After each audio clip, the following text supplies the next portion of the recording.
आज बात करते हैं भारत के इतिहास के उस काले दिन की, उस साजिश की जिसने पूरे देश को सकते में डाल दिया था, राजीव गांधी की हत्या। तारीख थी 21 मई 1991। एक ऐसी रात जिसे भारत शायद कभी नहीं भूल पाएगा।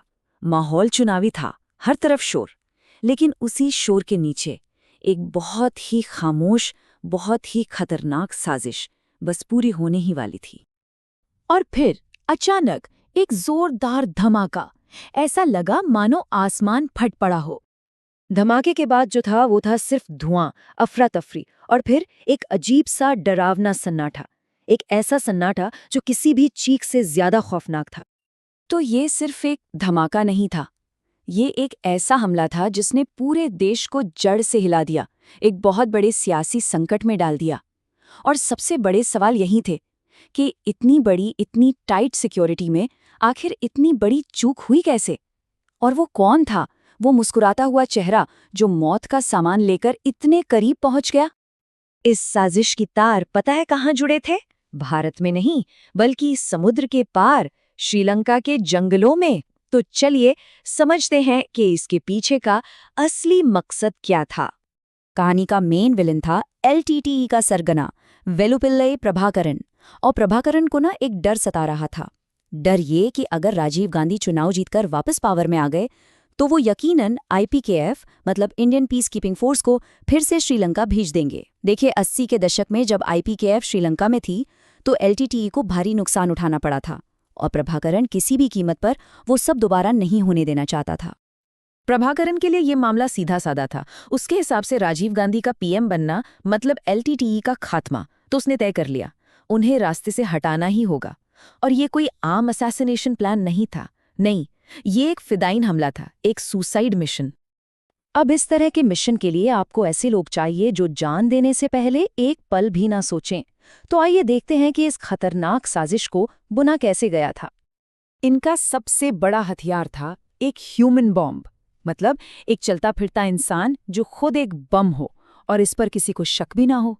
साजिश का जो मास्टरमाइंड था शिवरासन, वो एक बात बहुत अच्छे से जानता था कि भारत में नेताओं के पैर छूने की परंपरा है और खासकर महिलाओं की तलाशी उतनी सख्ती से नहीं होती। बस इसी बात का फायदा उठाना था। तो हथियार के तौर पर एक स्पेशल डेनिम बेल्ट बनाई गई। इस बेल्ट में 6 ग्रेनेड फिट किए गए थे और सुनिए, हर ग्रेनेड में 80 ग्राम आरडीएक्स था, आरडीएक्स।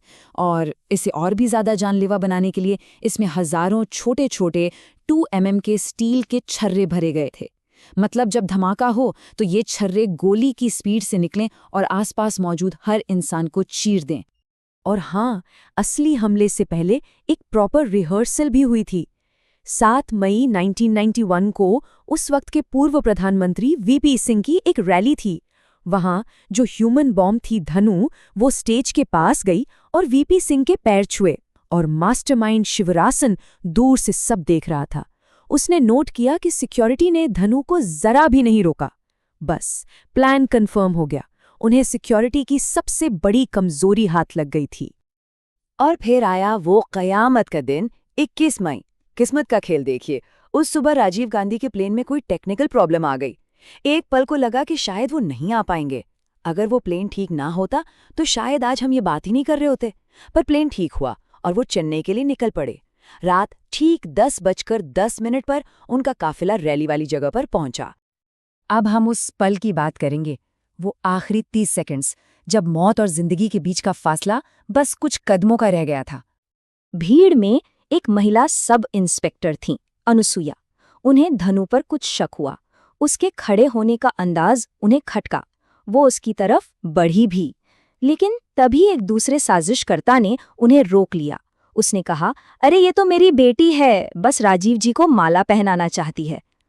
अनुसुईया ने यकीन कर लिया और वो वहां से हट गई। धनु का पूरा गेटअप एक धोखा था, एक बहुत बड़ा धोखा। देखने में वो एक सीधी साधी पढ़ी लिखी लड़की लग रही थी जिसने नारंगी और हरे रंग का सलवार कमीज पहना था, लेकिन हकीकत में वो एलटीटीई की एक ट्रेंड किलर थी और उसके कपड़ों के नीचे मौत का सामान, वो बम बेल्ट छुपी थी। हाथ में जो चंदन की माला थी वो सम्मान के लिए नहीं, वो सिर्फ करीब जाने का एक बहाना थी।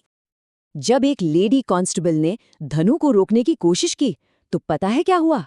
खुद राजीव गांधी ने उसे रोका। उनके आखिरी शब्द थे, रिलैक्स, उसे आने दो। एक तरह से उन्होंने अनजाने में अपनी मौत को ही अपने पास बुला लिया था।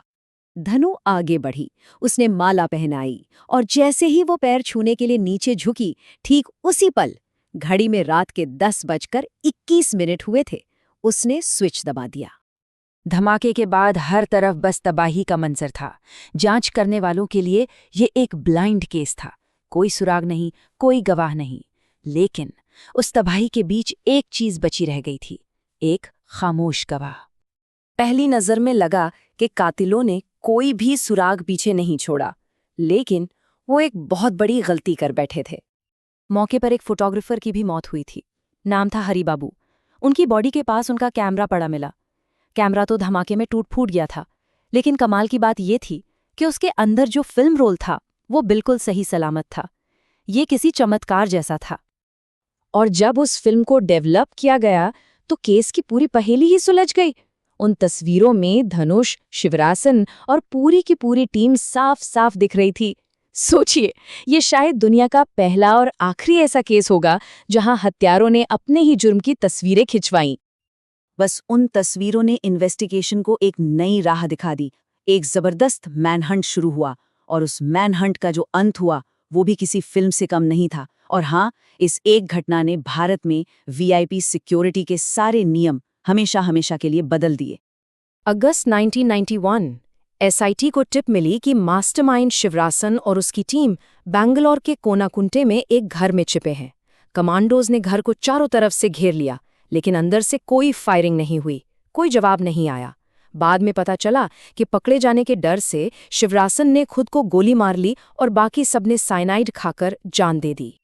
तो सोचिए, सिर्फ एक कैमरा और सिक्योरिटी में हुई एक छोटी सी चूक, इन दो चीजों ने भारत की राजनीति को हमेशा के लिए बदल दिया। ये वाकई सोचने पर मजबूर करता है कि अगर उस दिन वो प्लेन ठीक ना हुआ होता या वो सब इंस्पेक्टर धनु को रोक लेती, तो आज हमारे देश का इतिहास कितना अलग होता।